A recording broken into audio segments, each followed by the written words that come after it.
ఆ మధ్యన రాజధాని పేరుతో రాష్ట్రంతో మూడు ముక్కలాట అనేవారు జగన్మోహన్ రెడ్డిని. ఎందుకంటే 3 ప్రాంతాలుగా విభజించి 3 రాజధానులు ఏర్పాటు చేస్తామంటే.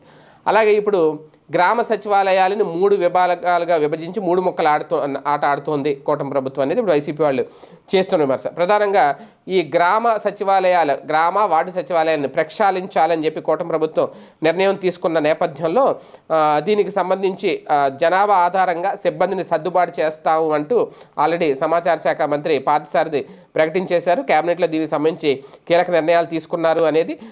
ఇందులో ప్రధానంగా 3000 అంటే 3 రకాలుగా సచివాలయాలను విభజిస్తారు. అందులో 3500 జనాభా ఉన్న సచివాలయాలను ఒక కేటగిరీగా, 2500 జనాభా ఉంటే కనుక ఒక కేటగిరీ, అంతకుమించి తక్కువగా ఉంటే ఒక కేటగిరీ, ఇలా 3 కేటగిరీలో విభజిస్తారు. అయితే ఈ 3 కేటగిరీల్లో కూడా 3500 జనాభా ఉన్న సచివాలయానికి 8 మంది సిబ్బంది ఉంచుతారు. 2500 జనాభా ఉంటే 7 ఉంచుతారు. అలాగే అంతకు మించి తక్కువ ఉంటే అక్కడ 6 చొప్పున పనిచేస్తారు. ఇప్పుడు అన్ని చోట్ల మినిమం 11 మంది అలా ఉన్నారు, 10 నుంచి 11 మంది. ఇప్పుడు తగ్గించేస్తారనమాట సిబ్బందిని దాదాపుగా. సో అలాగే గ్రామాల్లో పంచాయతీ కార్యదర్శి, మున్సిపాలిటీలు, నగర పంచాయతీ, వార్డు అడ్మినిస్ట్రేటర్, సెక్రటరీ వీళ్ళందరూ కూడా ఆ సచివాలయాలకి హెడ్గా వ్యవహరిస్తారు. ఇక అక్కడ ఏ సచివాలయాలు ఉంటాయో వాళ్ళ పరిధిలో ఉండి వాళ్ళే హెడ్లు.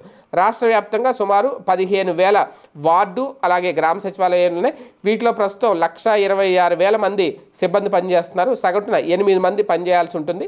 సుమారు 10 నుంచి 14 మంది పనిచేస్తున్నట్లు ఇప్పటికే ప్రభుత్వ అధికారులు నివేదించారు. ప్రస్తుతం 3 కేటగిరీలుగా ఈ సచివాలయాలను విభజించి సిబ్బందిని సర్దుబాటు చేయాలని, మిగిలిన వారిని ఆయా డిపార్ట్మెంట్లకు కేటాయించాలి అనేది ప్రభుత్వానికి ఆల్రెడీ ప్రతిపాదనలు వచ్చాయి. ముఖ్యంగా ఇరిగేషన్ శాఖలో ఏఈల కొరత తీవ్రంగా ఉంది. కానీ సచివాలయాల్లో ఇంజనీరింగ్ అసిస్టెంట్లు పేరిట 100 మంది సిబ్బంది పనిచేస్తున్నారు.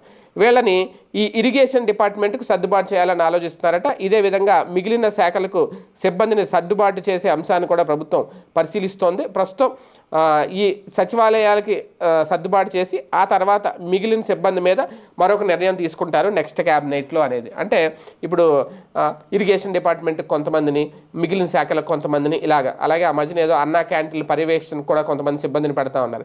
ఇలా మొత్తం వీళ్ళందరినీ కూడా డివైడ్ చేస్తారు. ఈ సచివాలయాలను కూడా ఇప్పుడు 3 కేటగిరీలో డివైడ్ చేస్తున్నారు. ఎందుకంటే ఇప్పటికే వాట్సాప్ గవర్నెన్స్ ఇవన్నీ ఆల్రెడీ ప్రారంభించారు కాబట్టి చంద్రబాబు నాయుడు గారు.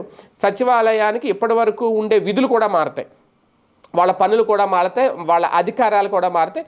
కొత్తగా మరొక కొత్త విధులు కూడా వాళ్ళకి వస్తాయి. మరి ఏం చేస్తారు ఫైనల్గా ఏంటనేది ఇక చూడాలి.